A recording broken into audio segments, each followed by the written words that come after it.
So ito yung ulan sa amin ngayon. Malakas. Ayan o. Yun yung baha sa amin ngayon. And minuto lang yan guys. Kanina nandun pa yan sa may bandang dyan. Ngayon nandito na. Nakatabundo! Kani ba? Maanod. Ang pinakamalakas na naabutan ko dito na baha simula ng bata pa ako hanggang dito lang siya guys.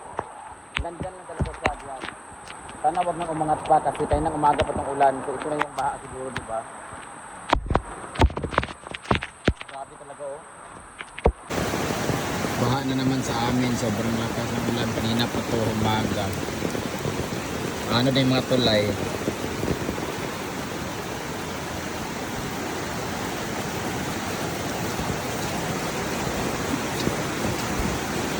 Ito yung sitwasyon sa amin ngayon.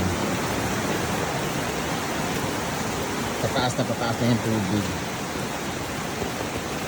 Ang lakas kasi ng ulan doon sa... Ay, dito, ang lakas ng ulan talaga. Ay, may bagyo pa na parating, no? Ingat po tayo lahat. Dito sa amin, sobrang taas lang po. Yan, naaanod na yung mga... Ano, dami na naaanod. Sana huwag masyadong malakas yung bagyo na. Kung may bagyo daw eh.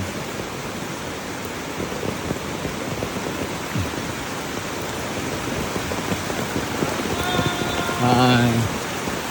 Hello. Mga bata oh, naliligo pa oh. Ano ko. So, tinitingnan na namin dito, monitor namin dito banda area.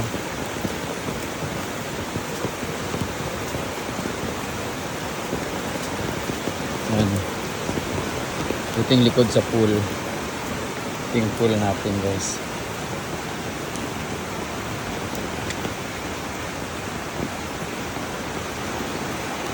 Ay, mapulord. Tanaw yung lakas ng pati.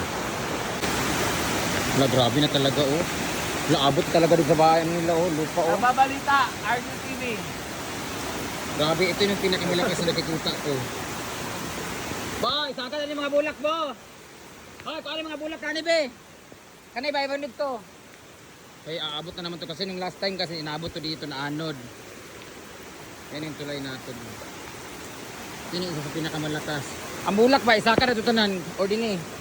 Kaab to ni daanin niya. Oh, punta na sa ano namin eh. Wala na yung tulay. Grabe yung ano.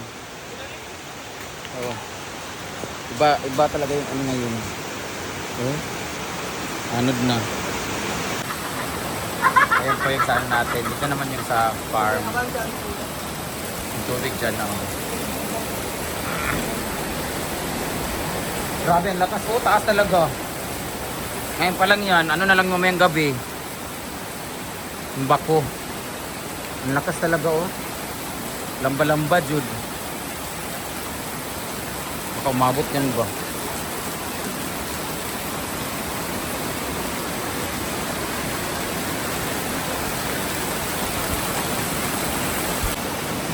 Sana wag umabot sa pool. Butik talaga lahat yun.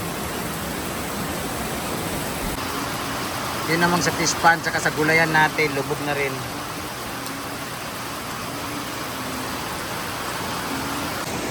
Hala, patumba na talaga yung saging dyan oh. Yung hose, inaano na talaga. Mapuputol talaga yung hose. Madadamage talaga siya oh. Nandito na siya sa baba.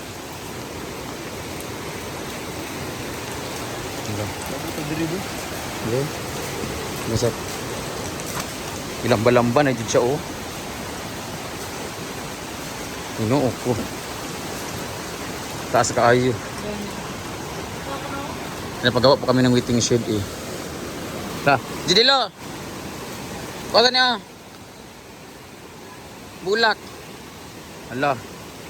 Dito na, tingnan mo kung ano na sana yung tubig. Ino ko, grabe oh. Matas doon oh. Maanod na to.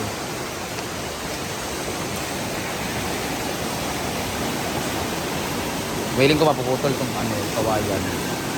Putol tong lubid namin. Pababa na yung ano.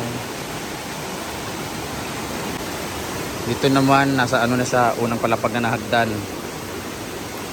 Pag yan naanod tong saging na to, ibig sabihin malakas na talaga siya, pati yung talisay. Kasi dati ilang beses na hindi naman naaanod. Ngayon feeling ko maanod na siya. Ayan o. Grabe, nandun na siya sa kuan. Yung pool, andun yung pool. Ito na yung pinakamalakas talaga. Sana hanggang dito lang sa grotto, wag na umakyat pa. Makatakot. Yung pinakamalakas na naabutan ko dito yung Orduha. 2023 yata, ay 2010 yata yun. 2012, 2010. Yung Sendong naman sa CDO yung malakas.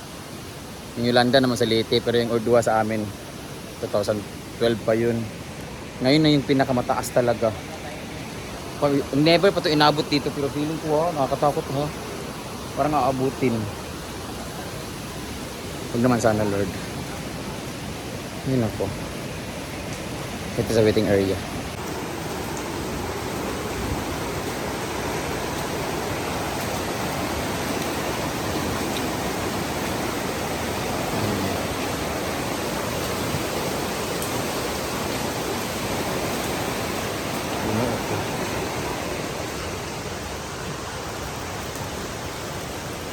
Ano pa yung ulamin namin ngayon?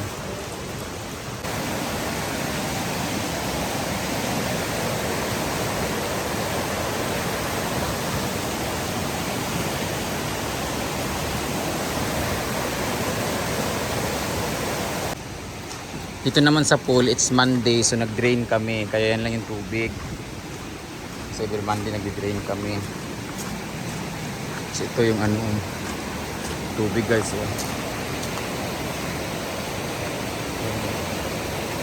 Grabe. Sana wag na umabot dito sa pool, Ginoo ko.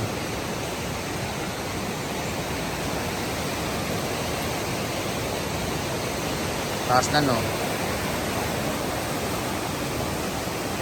Kung ganyan lang sana yung sa amin no, may mga riprap na bato dito. Yun na yung sana ginawa dyan eh, kasi iniwan lang eh. Grabe no. Taas. Ala, wala na. Putol na talaga yung hose.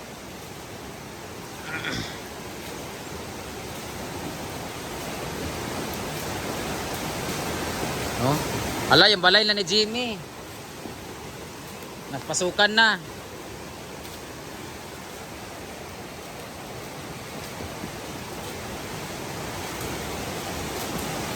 Grabe yun, nandun na sa kabila oh. Ang taas nun doon no.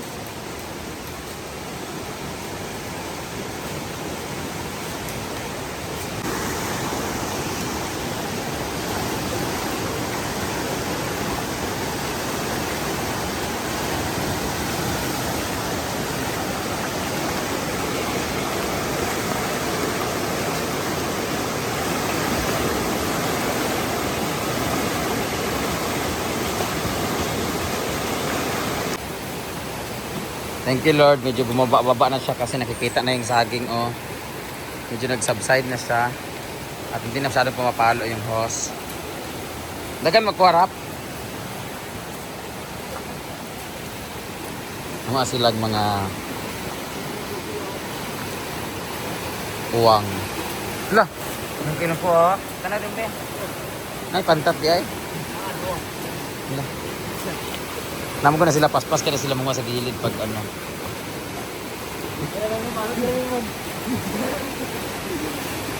Tulang! No, naanit uyak! Tulang!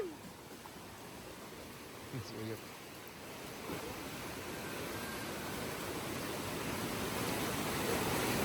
Kaon ako ng kahoy kay. Lagyan ko ng orchids. Gaya din sa Samal Island may nakita ako doon.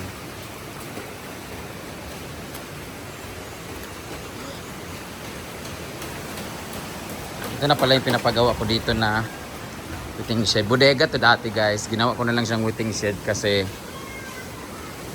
hindi na papakinabangan. So tambayan siya di ba? Mas maganda sa tambayan.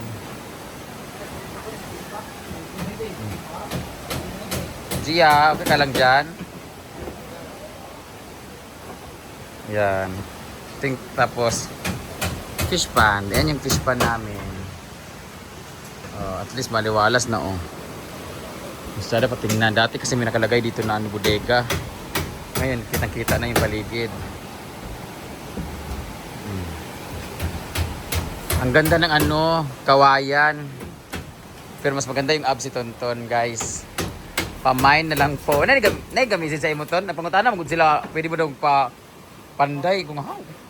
Bukod sa Facebook nyo eh.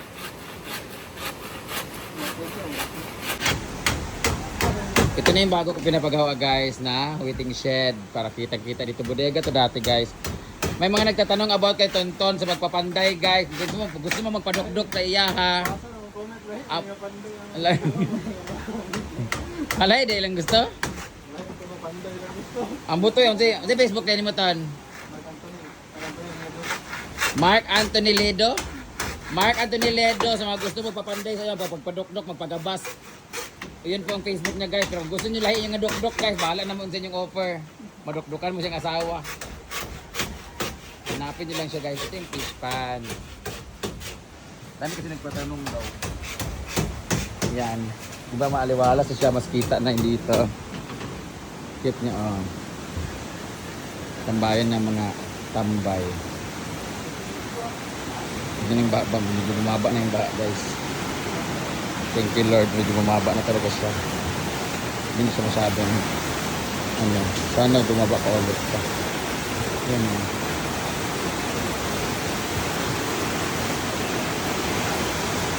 Kanina nandito na yun siya, tubig lang dito.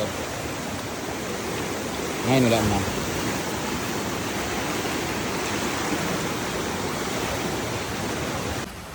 Bumaba na rin yung tubig dito sa ating fish pond at gulayan. Ayan. Thank you Lord, medyo wala ng ulan at subside na yung tubig. Buti na lang talaga. So mamimili na kami ng ulam namin. Doon po yung daan doon sa kabila. Ano masarap ulamin ngayon? Udong.